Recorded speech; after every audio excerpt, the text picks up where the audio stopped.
সেনাফুটকি। জি মহারাজ আদেশ করে। গরমের যেই হাল আমার রাজ্যে বাঁচবো না মনে হয় আর বেশি কাল। গরমের এই কালে আমার রাজ্যের কাউকে বাঁচানো যাবে না। যদি চলতে থাকে চিরকাল, আমি সহ আমার রাজ্যের কারো থাকবে না ফুটকির ছাল।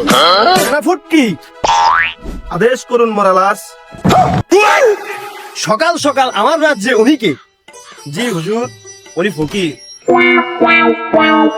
ও হ্যাঁ, ফকির।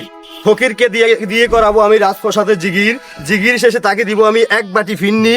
ফিন্নি খেয়ে খুশি হবে তার ঘরের ঘিন্নি, কারণ তার সাইডে তার ঘরের ঘিন্নি বড়ই ফকিন্নি। সেনাফুটকি, গ্রামের চাষের অবস্থা কি? মহারাজ আমাদের গ্রামের চাষের অবস্থা তো খুবই খারাপ। আপনি কাউকে জানিয়েছেন? জি মহারাজ, আমি রানীমাকে জানিয়েছি। আর রাজ্যের রানী আপনি, আপনি কি এই গ্রামের খবর রেখেছেন চাষের অবস্থা কি এবার? জি মহারাজ, আমি খবর রেখেছি। চলেন মহারাজ, সবাই মিলে দেখে আসি।